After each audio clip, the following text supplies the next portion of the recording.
कुदरत ने पाकिस्तान का दम निकाल रखा है।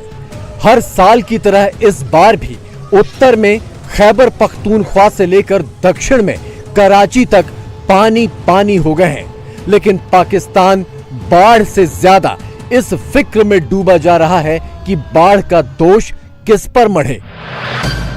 क्या भारत ने डुबोया पाकिस्तान? क्या शहबाज शरीफ ने डुबोया पाकिस्तान? काकी आवाज़ ही क्या देने पानी जवाई में छिड़का कौन है? शहबाज शरीफ। अच्छा। काकी आवाज़ ही क्या देने पानी जवाई में छिड़का कौन है? शहबाज शरीफ। अच्छा। या बिलावल भुट्टो ने डुबोया पाकिस्तान? ये बिलावल भुट्टो ने कहा था जब ज्यादा बारिश आता है तो ज्यादा पानी आता है। ये सिर्फ 1 घंटे की बारिश की सूरत है।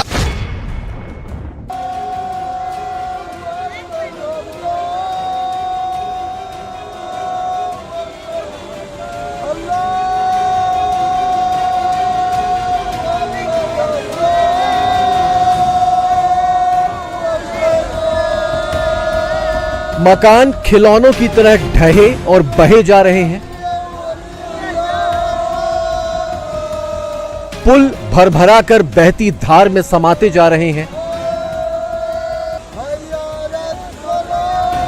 और लोग चीखते जा रहे हैं।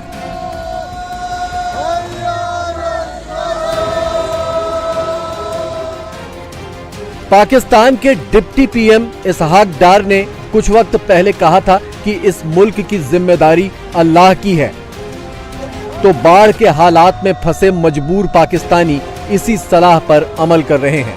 इस बुजुर्ग शख्स के हाथों में कुरान है और सामने पहाड़ों से उतरकर फ्लैश फ्लड चला आ रहा है।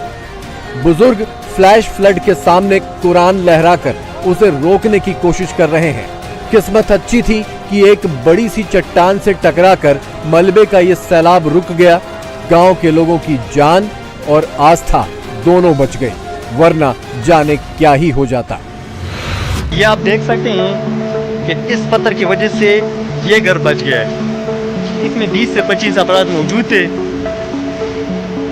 इलाके मकीन का कहना है कि जो इस घर का आदमी था उसने कुरान पाक हाथ में पकड़कर अपने फैमिली को बोला कि यहाँ से बाहर नहीं जाते, क्योंकि इस साइड से पानी जा रहा था और इस साइड से भी ये पानी जा रहा था। लेकिन अल्लाह ताला ने मौजूदा तौर पर इनको बचाना था। इस घर के मालिक ने कुरान पाक को हाथ में पकड़कर सब वहाँ पर घर में ही खड़े रहे। बाढ़ से सबसे ज्यादा प्रभावित पाकिस्तान का खैबर पख्तूनख्वा प्रांत है। यहाँ सड़कें पहले भी नहीं के बराबर थीं। अब बाढ़ की वजह से लोग जमीन छोड़कर यूं रस्सियों पर लटककर एक जगह से दूसरी जगह जा रहे हैं। खैबर पख्तूनख्वा में 15 अगस्त के बाद से लगातार भारी बारिश हो रही है। 3 दिनों में ही 360 से ज्यादा लोगों की मौत हो चुकी है। 180 से ज्यादा लोग जख्मी हैं और 700 के करीब घर या तो पूरी तरह नष्ट हो गए या टूट फूट गए।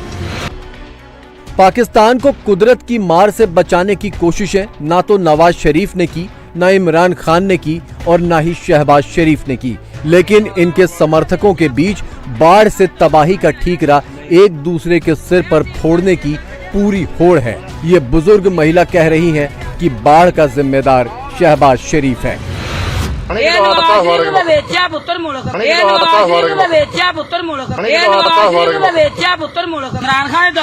आया नहीं आया सी 5-6 साल कितने बस कौन आ रहा है। काकी आवाज़ ही क्या देने पानी जवाई में छिड़का कौन है? शहबाज शरीफ। अच्छा। मैं जनाब इसी करो मेरी गाल करा शहबाज शरीफ। ठीक है। पहाड़ों से दूर मैदानी इलाकों और शहरों का हाल भी उतना ही बुरा है, बल्कि और ज्यादा बुरा है। पाकिस्तान की सड़कें गंदा नाला बन चुकी हैं और कारें, बस, मोटरसाइकिलें उसी गंदे नाले में डूब उतरा रही हैं। पाकिस्तान में नाला बन चुकी इन सड़कों को साफ करने का जिम्मा स्पाइडरमैन ने उठा लिया है। वैसे भी ये मुल्क अब इंसानों के बस की बात नहीं रह गया। किसी सुपर हीरो को ही पाकिस्तान आना होगा। वैसे भी पाकिस्तान की महारानी मरियम नवाज नाले की साफ सफाई करने की कला सीखने जापान गई हैं। तब तक नाली में लौटते पाकिस्तानियों को निकालने का जिम्मा स्पाइडरमैन का है। वैसे पाकिस्तान में साल दर साल आने वाली बाढ़ को लेकर एक बड़ी साइंटिफिक थ्योरी भी है, जिसे दुनिया के सामने लेकर आए थे पाकिस्तान के महान वैज्ञानिक डॉक्टर बिलावल भुट्टो जरदारी। आपको याद ही होगा। इसको समझना पड़ेगा हमें कि जब बारिश आता है तो पानी आता है, जब ज्यादा बारिश आता है तो ज्यादा पानी आता है, जब ज्यादा बारिश आता है तो ज्यादा पानी आता है। बारिश और बाढ़ की इस नायाब थ्योरी को पाकिस्तान में पॉपुलर करने में उस वक्त के प्राइम मिनिस्टर इमरान खान ने भी काफी मेहनत की थी। आइंस्टाइन घबरा गया कि जब बारिश होती है तो पानी आता है, जब ज्यादा बारिश होता है तो ज्यादा पानी आता है। सिंध में अभी भी बिलावल भुट्टो की पार्टी की ही सरकार है और सिंध के लोग अभी तक बाढ़ की वजह के पीछे बिलावल की थ्योरी को ही सैल्यूट ठोक रहे हैं कि जब बारिश आती है तो पानी आता है। ये बिलावल भुट्टो ने कहा था जब ज्यादा बारिश आता है तो ज्यादा पानी आता है, और जब ज्यादा पानी आता है तो इस तरह मोटरसाइकिलें डूब जाती हैं। ये 1 घंटे में बारिश का हाल है। ये ना पूछो कि जो इस वक्त की सूरत हाल है मजीद की। कायदाबाद का मुकाम है 1 घंटे की बारिश के अंदर ये पूरा का पूरा इस वक्त कायदाबाद डूबा पड़ा। ये सूरत हाल आपके सामने है। मोटरसाइकिलें पूरी की पूरी डूबी हुई हैं। अगर इनको जो जश्न आज़ादी के इनके फंक्शन से अगर वो फंड इन सफाइयों पर लगाया होता, आज मलीर की ये सूरत हाल ना होती। ये आपके सामने गाड़ियां की गाड़ियां डूबी पड़ी हैं। ये सिर्फ 1 घंटे की बारिश की सूरत हाल है। बाढ़ का कहर पाकिस्तान के अवैध कब्जे वाले कश्मीर और गिलगित बाल्टिस्तान में भी है। यहाँ के पहाड़ पानी की बेतहाशा धार के आगे एक एक करके ढहते जा रहे हैं। ये तस्वीरें गिलगित बाल्टिस्तान के स्कर्दू की हैं। सिंधु और उसकी सहायक नदियों ने पूरे पहाड़ी इलाके को समंदर बना दिया है। सिंधु के पानी के लिए भारत से जंग की गीदड़ भभकियां देने वाला पाकिस्तान अब सिंधु के पानी से ही जंग कर रहा है और इसका ठीकरा भी भारत पर ही फोड़ रहा है। पहलगाम आतंकी हमले के बाद भारत ने सिंधु का पानी रोक दिया था। सिंधु में मिलने वाली चिनाब पर बने बांध के गेट बंद कर दिए थे, लेकिन पानी का स्तर बढ़ने पर बांध खोलना पड़ा था।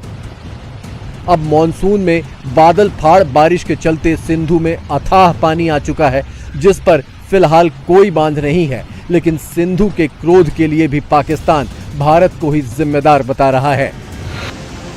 सच्चाई ये है कि क्लाइमेट चेंज के चलते गिलगित बाल्टिस्तान और खैबर पख्तूनख्वा के ऊंचाई वाले इलाकों के ग्लेशियर तेजी से पिघल रहे हैं और इसका सीधा असर पाकिस्तान पर पड़ रहा है, क्योंकि इन ग्लेशियर से निकलने वाली नदियां पाकिस्तान के आखिरी कोने तक पहुंचती हैं। क्लाइमेट चेंज से निपटने के नाम पर शहबाज शरीफ पूरी दुनिया में भीख मांगते फिरते हैं, लेकिन बाढ़ आने पर अपने लोगों को यूं ही मरने के लिए छोड़ देते हैं। पाकिस्तानी भी क्या करें, जब बाढ़ में ही जीना और बाढ़ में ही मरना है तो फिर इसी को क्यों ना जश्न बना लिया जाए। गले तक पानी में डूबकर बाढ़ की रिपोर्टिंग के नाम पर दर्शकों का मनोरंजन किया जाए। बच गए तो हीरो, नहीं तो बाढ़ में ही बहकर खुद को शहीद कहलवा लिया जाए।